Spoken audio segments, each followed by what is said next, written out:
Beautiful people, how you feeling? We are about to get into Candace Owens explaining the biggest problem with women today. All right, let's check it out. Not only that, then increasingly you're telling women to be the opposite of what I think men want, right? The opposite. Maybe in the instant when men are not thinking with their big heads and they're saying, oh, whoa, she's half naked, great, I'm going to go for it. That Yeah. might be what a man wants. But long term, that's not what a man wants. A man Yeah. doesn't want a girl that's just going to be naked all the time and put herself out there available for every man to see. You know, that I don't have to be a man to know that that's not what men want. Yeah. So then you say men suck. And I ask this question all the time. You complain about men, but are you being the type of a woman that a man would want, right? Yo, what's up, guys? Before we get started, go ahead and hit the subscribe button. We are almost at 300,000 subscribers, and we would love for you guys to help us make it happen. So hit the subscribe button, and let's get started with today's video. You know what I always say? Go ahead. Experiment with both and tell me what makes you feel better. And that is the truth when it comes to young women, because I dedicated my first episode to young women and really talking to them about these are the options that are being presented to you. Less, take off more clothes, you know, do the most to get attention, right? If you think that that's freedom, the idea that you have to wear less, the idea that you have to get naked to be heard, you really think that's a form of freedom? Because that's slavery, that's bondage. I didn't have to take off my clothes to be heard in society. And these women will realize that when you follow these people that are, you know, self-imposed feminists, I'm a feminist, I do this, I'm a feminist, you hear that word over and over and over again, you'll find that the majority of them are miserable. Look at their lives and ask yourself a question. Do you think they are happy? Do This is true. you feel good when you do what they do? Right? When you're constantly looking for a dopamine hit from social media because you took your clothes off and you want somebody in your comments, you know, a thirst trap with your ass out, right? And you want someone in your comments going, "Oh, you slay bae, you slayed the day, bae." Hashtag Tuesdays, am I right? Yeah. And you do this stuff for attention, and you're devaluing yourself. And at the end of the day, you don't actually feel good, and it's not going to bring you happiness. That word go again, to be less, to devalue yourself. And she not even talking about sex. So I think, when words are repeated, if you guys are like constantly watching my reactions, I try to catch words that are repeated or that people kind of stop their whole point to touch on something else. Those are the things I try to pay attention to. So it sounds like devalue is about to become very important, just by hearing this again. So I know if I hear it the third time, I'm definitely right. Third time in another interview, though.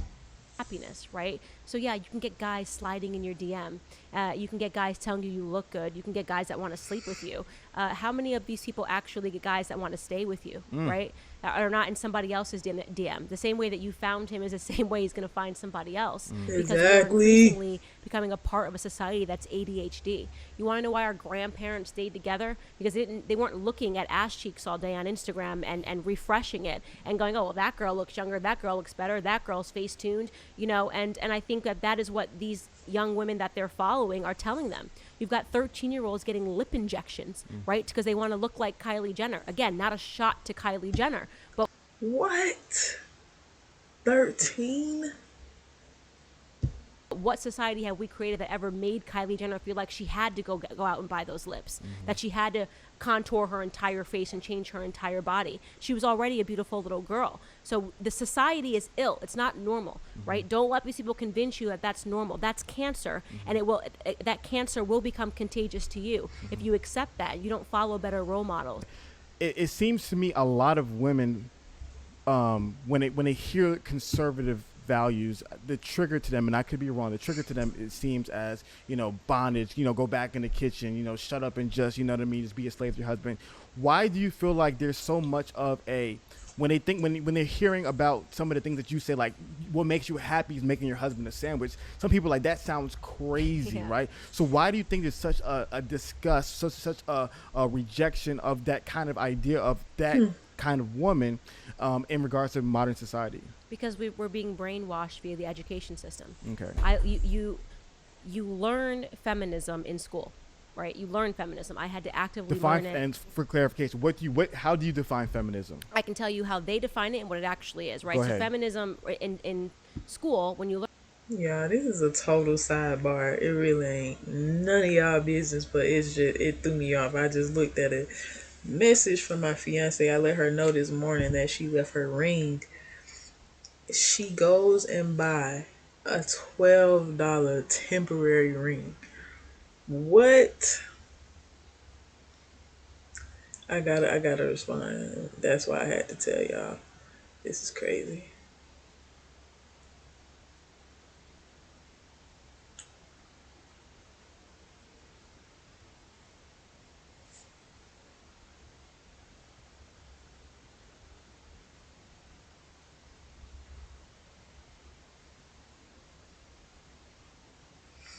Gotta respond, y'all. I know some of y'all just like, bro, we listening to something serious right now. But y'all know y'all can go listen to the original video, right? This is what I do sometimes.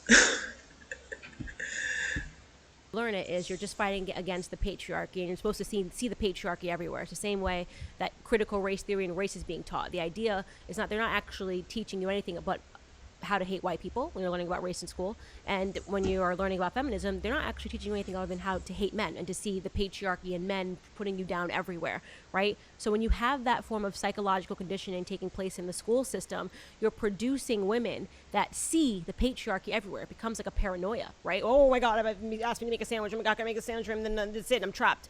And they're actually not realizing that there actually was an incentive behind you even being taught that. You've never actually lived the life of making a husband a sandwich, and they think that's going to send you back and suddenly you're going to lose your voting rights and you're not going to be able to go get work. You know, there was a time when there was a need for feminism, first wave feminism, right? But first wave feminists would want nothing to do with third wave feminists, which is where we're at today, right? Women that think that actually first wave feminists, you could argue, envied men.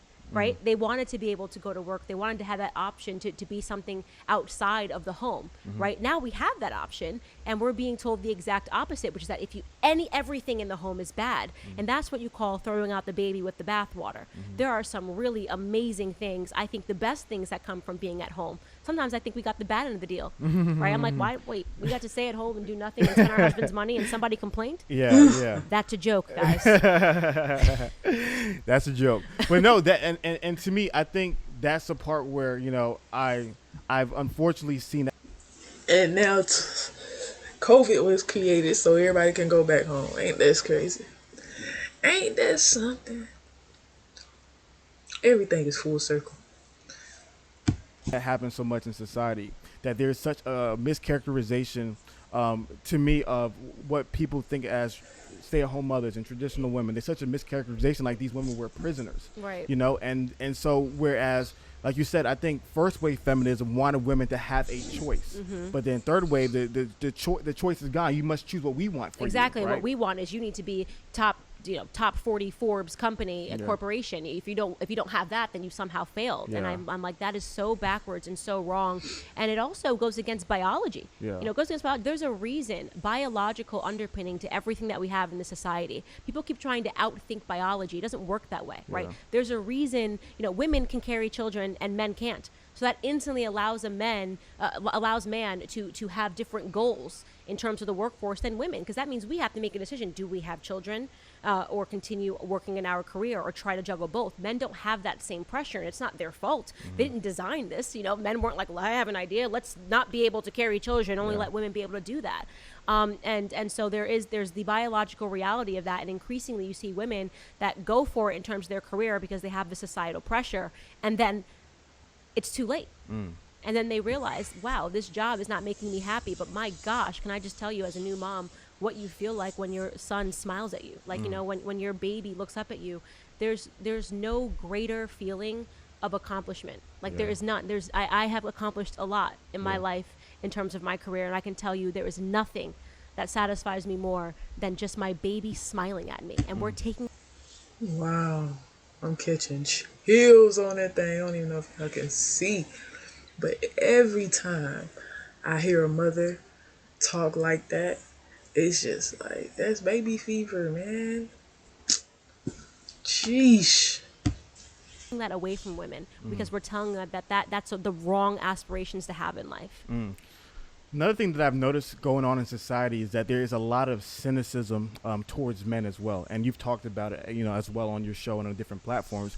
And I've noticed that a lot of women similar to like what the media does, it projects such a negative, cynical view of men in society. Of men are going to take advantage of you, they're going to beat you, they're going to get you pregnant and leave you. There's such a negative view of men. So for women who may have a negative view of men because of maybe personal experience, whether their father may have not been there or because of whatever society painted to them, how would you encourage them? How would you motivate them to not be as cynical and to be more optimistic when it comes to men? I think it's a self-perpetuating problem, meaning that there are crappy men in the world, right? But men are crappy. It takes a lot of courage to admit that you need help. We could actually all use a little help and guidance sometimes to get our minds to a good place. Crappy because we've created a system where manhood has become obsolete. You keep increasingly telling men more and more they can't matter. When I say, who are they being told that by? They're, like I said, there's more sinister implications here of why we're making manhood obsolete. When we're saying masculinity is wrong, this is backwards. You don't need a man. You can just have a baby without a man. You're starting to see that sort of programming happening with young women. When you're telling women to act like men, you should aspire to the things that men naturally might aspire to. When you remove the more natural feeling of men being providers and women being nurturers, which is a beautiful yin and yang that just works, right? So you're creating men to feel obsolete, and then women are complaining because men aren't being men. It doesn't work that way, right? And not only that, then increasingly you're telling women to be the opposite of what I think men want, right? The opposite, maybe in the instant when men are not thinking with their big heads and they're saying, oh, whoa, she's half naked, great, I'm going to go for it. That might be what a man wants. But long term, that's not what a man wants. A man doesn't want a girl that's just going to be naked all the time and put herself out there available for every man to see. That I don't have to be a man to know that that's not what men want. So then you say men suck. And I ask this question all the time. You complain about men, but are you being the type of a woman that a man would want, right? It's a self-perpetuating problem. And then you say that and they, oh my God, Candace is a horrible human being. And I'm looking at you going, I'm not a dude. I wouldn't date you. You know what I mean? Yeah. And so, again, self-perpetuating problem, not enough women calling out the fact that women are not desirable right now, in my opinion, right? They're sexually desirable, but I wouldn't want to take you home to mom desirable. And then you have men who are being hit over the stick. You gotta love direct people. That's something I immediately, this is my second time like purposely hearing Candace Owens. But it's like the first time I've ever heard a woman be so direct without feelings in the public eye. So you gotta respect it. You feel me? You gotta respect it. And being told, man, bad, masculinity, bad. Who need to be told, no, stand up, tuck your shirt in, right? Be a leader, be what a man is supposed to be. And that dies when we're not even allowed to say man and woman anymore. And that gets me into the transgender, and I could rant for 3 hours on that. So no, Candace, I like this. And that to me is a direction where I was trying to get to today.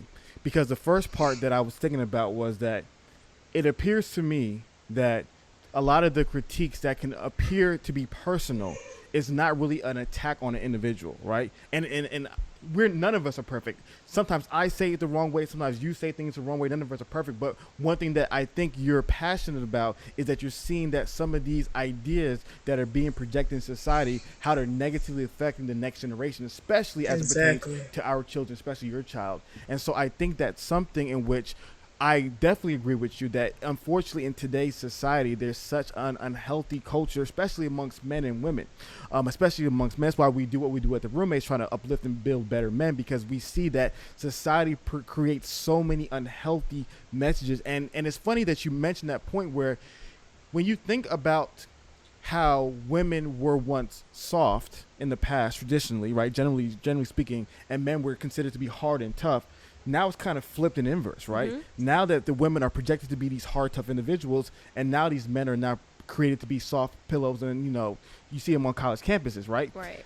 But then, like you said, I love your point that you mentioned. You said try both out, right? So try what the society says in regards to being a man, and then try the alternative way, the more excellent way about masculinity, taking responsibility, being more ambitious, driven, all these things. And men all the time tell me that they're so much more happier doing it the other way than following what society has communicated to them. Yeah, and it's like, why is society communicating to men to be more feminine Yeah. at the same time that you're telling women to be more masculine, right? That's like, just take a step back and think. You don't have to like Candace Owens to take a step back and to go, that is kind of weird, right? It is a bit weird that you're telling men, oh, all displays of masculinity are wrong and you need to be more feminine, and telling men they can bend gender and do all of these things, while at the same time you're saying to a woman, you need to man up, you need to provide, you need to do this, you need to do that. That tells you that there's something satanic going on, right? And there's something, and this is why I go back to saying that the Bible has so much knowledge. Satan is the author of lies and deception. What more deception than telling women and men that there are no differences between them? Wow, that's crazy. Um, I definitely got to go back and watch the actual episode because I mean she says some heavy stuff right at the end though. I'm trying to stop this thing. Yeah, literally right at the end. I am your girl V Coop. Dive piece in the V Coop to be exact. Make sure you like, comment, share, subscribe, all that good stuff, man. Come over to the Coop Troop Live. Just make sure that you hit that notification bell so you can know what we have coming up next. All right, hit that super thanks button below, as well as checking out the information right above my head if you feel like donating. Donos are accepted, not requested. Also, if you want to be a part of our behind the scenes of reacting, check out the join button as well as the Patreon information that can be found in the description. All right, become a part of the community that is steadily growing. We are planning to have a movie night very, very soon. Also, check out the video that's popping up on your screen right now, as well as the other reactions that I've done. Till next time, thank you for joining.